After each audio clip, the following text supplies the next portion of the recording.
Let's get on with the show now. Talk some basketball. Femi Adefeso has joined us. Femi, good to have you on the program. Yeah, good to be back. Where have you been? Well, following basketball all around the country. And I must say it's been awesome. More games have been played this season. 28 games in the regular season. Four rounds of matches where teams play themselves. Multiple times, which we don't see, but just a replica of the NBA. And also, we have the Conference 6 coming up, and then the national final, which we are all used to. But I like the fact that there are more games for the teams.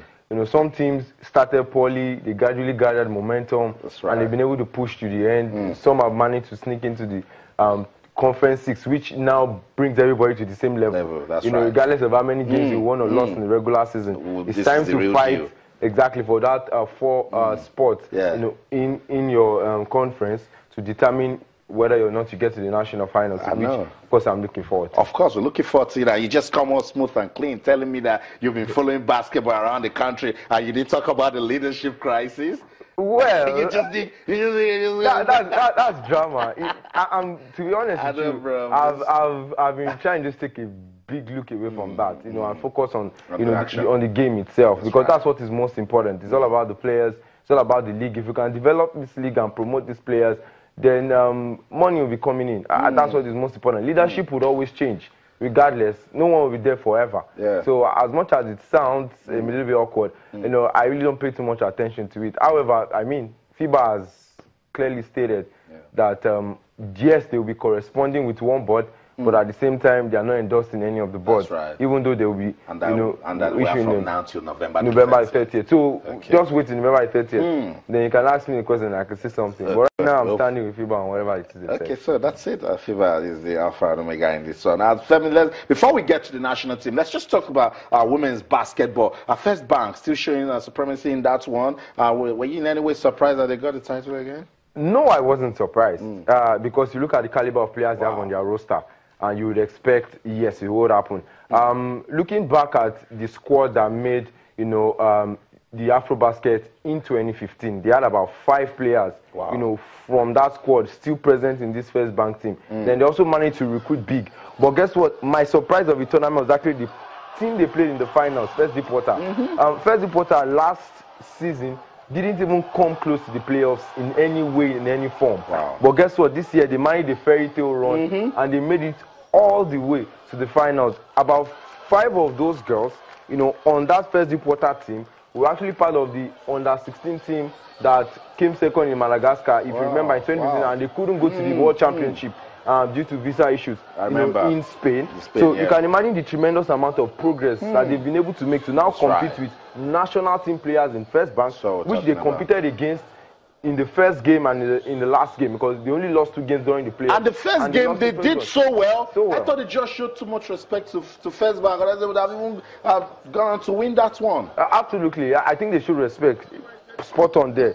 And they paid for it. But they tried to get back in it, but it was too late for them. But credit must go to their head coach too as well, Shola Shomala. I mean, this is her 2nd year as head coach. She was always assistant to Latif Eri-Folami. And this time she was given the end of affairs. She did pretty decently last year, and she's done an awesome job, with these First Deporter girls. I must say something, Austin. When it comes to playing basketball the way it should be played, high octane, using your IQ, spacing the ball, moving the ball around, making the right shot selection.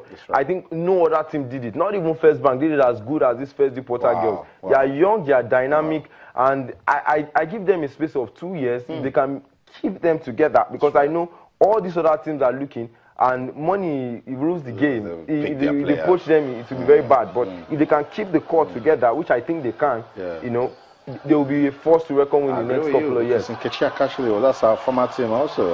Yes, Nkechi, Magdalene, Chioma, Upe, all those girls migrated. So, First Bank just went there and they give us the best from First Deporter. Well, you wouldn't blame them anyway, because at that point there was financial crisis a little bit with First Deporter, but they've managed to settle themselves now, and they are getting back. I like the fact that they are starting from the scratch. Look, last year there was no ambition whatsoever. This year too, the idea was, look, let's just make the playoff and come 8th. But actually, they came 2nd. And that's it. So that's it. That's all about setting targets in our world of sports, where impossible is nothing. Let's still stay with women's basketball, but this time the D Tigress, the getting ready for Mali. You've been following the team. Femi, I believe the D Tigers, they were unfortunate the last time out, in Cameroon. I think they can go to Mali and do something. Yes, they can. But it will be another tough host. The last time out, it was Cameroon, who was the storming block in the semi-finals. I think Mali is one team that we should watch out for. Yeah. But thankfully, they're not in our group. But Senegal is in our group, wow, which eventually won. So they too are a very high-profile, an high-profile side. You know, be it as it's made. But I like the shape of these girls. I was still able to catch a glimpse of their training this morning, which Coach Sam Vincent being around. Finally, he's around, and good news. Yes, and I heard they'll be cutting the numbers of the girls, which is really needed. If you ask me, a whole lot of them, you know, in there. The foreign-based professionals have come. Not all of them. We still are waiting the arrival of the WNBA player, you know, on our team. The only one, by the way, Evelyn Akato of the Dallas Wings. I hear she should be back tomorrow. Joyce Ekoromadu too. Yes, she's also going to come into camp. But regardless of that, even if they don't make it, I think this team is good enough. I can see the athleticism. I can see the beautiful young girls who are in there. There's so much energy, so much drive. You know, Coach Peter Amedu and Ochuko Okorogun.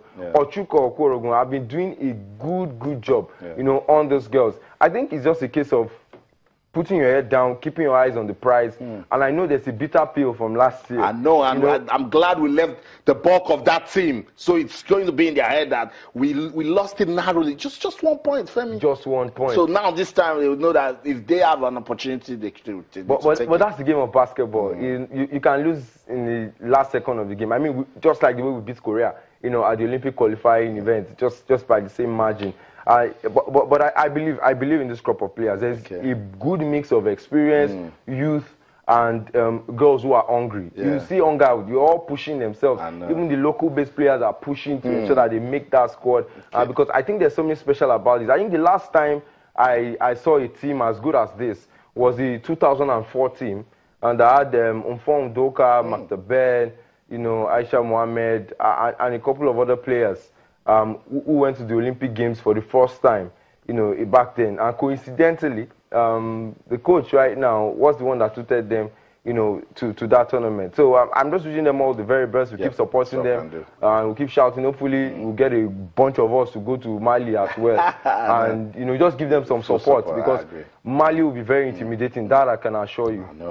They need all the support they can get. I'm glad that the women's basketball in Africa is getting competitive. And that's some good news for us also. Let's talk about the men now. Our new coach for D Tigers. What's your take?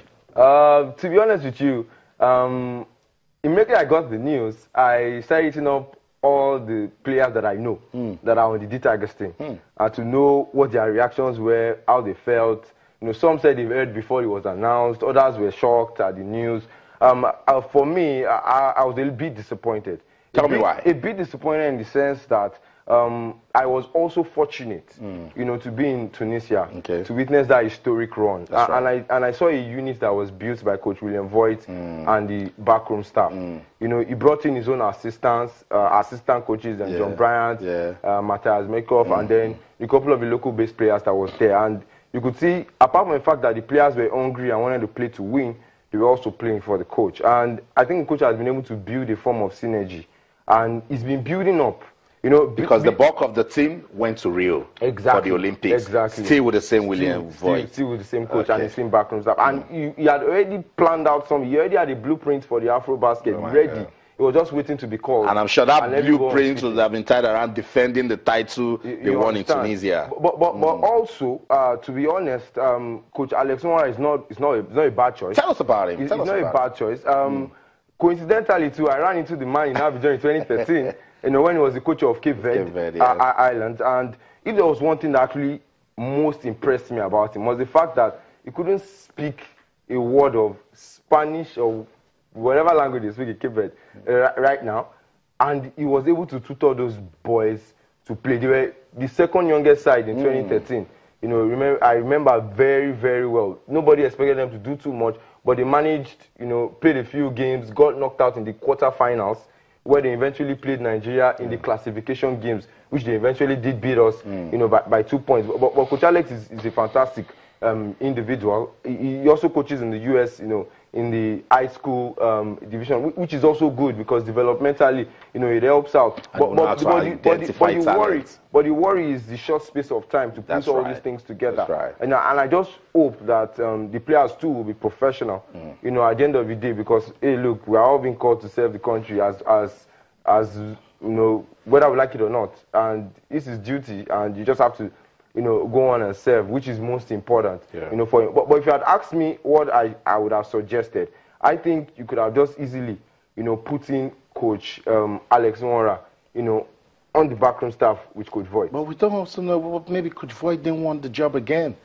or maybe because of all of these leadership crises. With my communications with Coach Voigt, you know, he was bent on defending the title. That's right. You know, in Tunisia again, by the way, which was where we won in the first place. So it was looking like history for him because hey, he made history the first time. So how about doing it back to back? That would be something special, which of course he wanted to do. So I think he was ready to go. But of course, it's a change of environment, it's a change of leadership, and the leadership has the right to choose whoever they want. Right. Coaches are hired to be fired.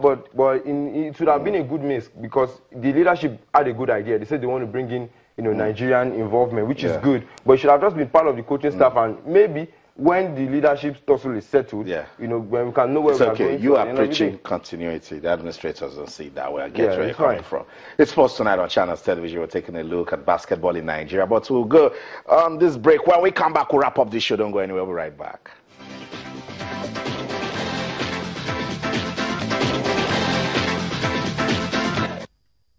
Welcome back, Sports Tonight Channels TV. We have to go now, Femi. Before we go, what's happening on Monday, quickly? Yeah, Monday, the Conference 6 playoffs will start. Simultaneously, for the Atlantic Conference, it should take place at the Teslim Balogun Stadium, the indoor, and then the Musa Yar'Adua Stadium in Kano. Yes, sorry, Kaduna, I meant to say Kaduna, not Kano. So Kaduna will be having the Savannah Conference Final 6. Then Lagos will be hosting. So from 14th, that's when it will start to 19th, before we know who the final 4 teams is. Then come September 4th, you know, we will know the eventual 8 teams that will be struggling it out for the Premier League title. Fantastic. I must say thank you so much, Femi Adefeso, for coming around. Always a pleasure. Always a delight to have you on the show. And of course to you, wherever you are in the world watching Sports Tonight on Channels TV, keep talking to us on Twitter, Channels_Sports, Facebook, Channels iFans. But we got to go now. On behalf of the team, I'm Austin Okonakman. In everything you do, remember, keep talking sports. Bye for now.